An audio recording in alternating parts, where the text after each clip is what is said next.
Hey everyone, welcome back to Bernie Man's Gaming Vault, your go-to spot for retro gaming goodies.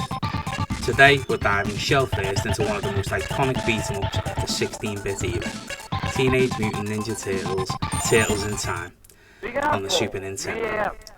This game is a pizza-fueled blast from the past, packed with action, nostalgia, and of course those radical heroes in a half shell.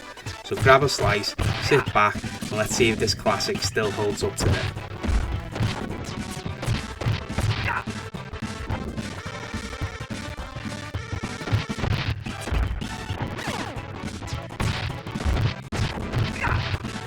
Turtles in Time first hit arcades in 1991, developed by Konami, and it quickly became a fan favourite. The game was later ported to the Super Nintendo in 1992, with some key changes and additions that made it unique to the home console. The SNES version features enhanced visuals, extra levels, and improved gameplay mechanics. It's often considered one of the best beat-em-ups on the system, maybe even of all time. With the popularity of the 1987 cartoon and the action figures flying off the shelves, Konami knew they had a hit franchise in their hands. But did they do it justice? Let's find out. So what makes Turtles in Time such a standout? First off, the gameplay is buttery smooth. You can play as any of the four turtles, Leo, Raph, Don and Mikey, each with their own speed and attack strengths. The controls are simple: attack, jump, and special moves that let you throw foot soldiers into the screen.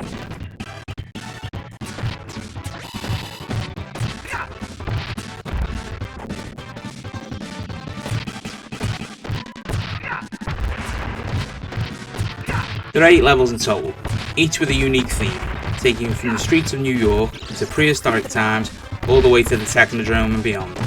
The time travel concept is such a cool touch that keeps things fresh.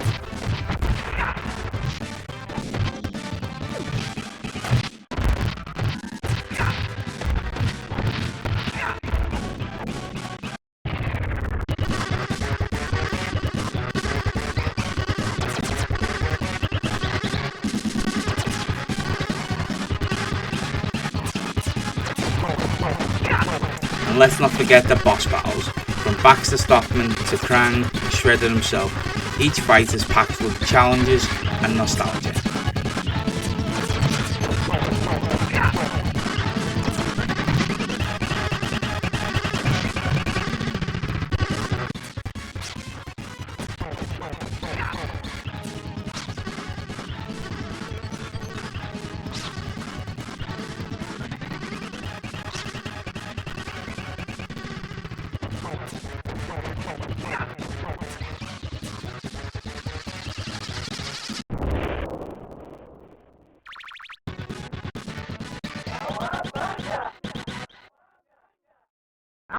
Blues.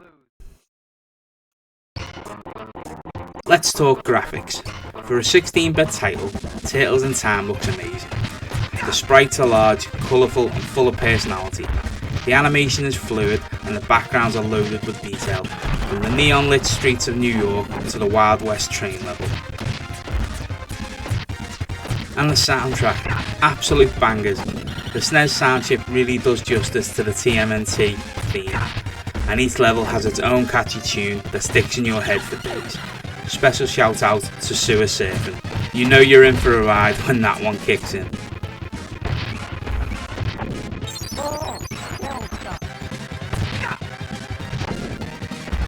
Now, in terms of difficulty, Turtles in Time strikes a nice balance. It's not as brutally as hard as some other beat-em-ups, but it still offers a decent challenge, especially in later levels.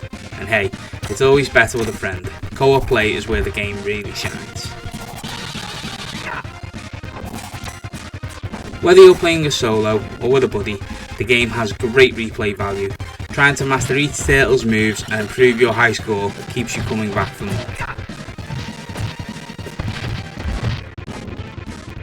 Now, how does the SNES version compare to the original arcade release? Well, the arcade release had a bigger colour palette and more enemies on the screen, but the SNES version makes up for it with exclusive levels, better controls and smoother pacing. Plus, the addition of the time trial mode and the Technodrome battle makes it feel a little bit more complete experience. Honestly, if you're looking for the definitive home experience, the SNES version wins hands down.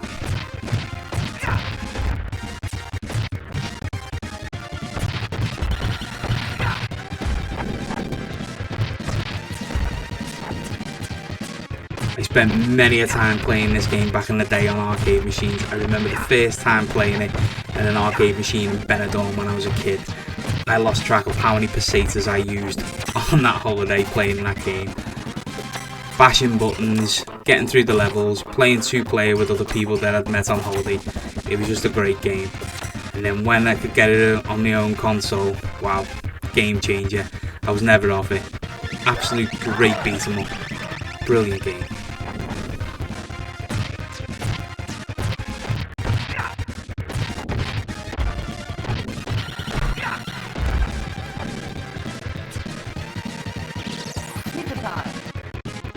So is Turtles in Time worth playing today? Absolutely. Whether you grew up with it or you're just discovering it, this game is pure fun. With fantastic graphics, tight gameplay and a killer soundtrack. It's easily one of the best beat 'em ups on the SNES.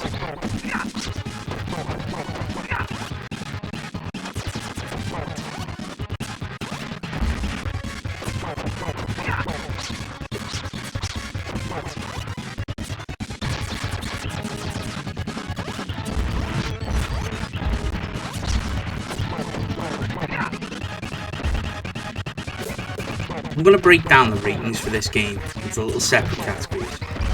For the gameplay, it's a 9 out of 10. Graphics, definitely a 9 out of 10. Sound, I'd have to say a 10 out of 10. And replayability, 8 out of 10. So I'm giving Turtles in Time an overall Burning Man's Game and Vault solid rating of 9 out of 10. It's definitely Cowabunga worthy.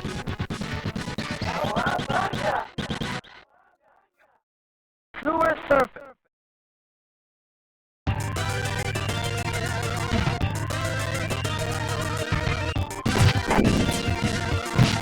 Alright guys, that's it for today's review.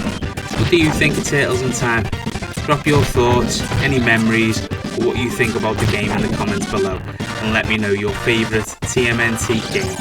And hey, if you enjoyed the video, don't forget to like, please subscribe and hit that notification bell so you don't miss out on more awesome retro reviews. I do have a Discord if anyone wants to join. The link is in the description below along with my other socials. So if you want to, just pop by and say hi. Until the next time, look after yourselves.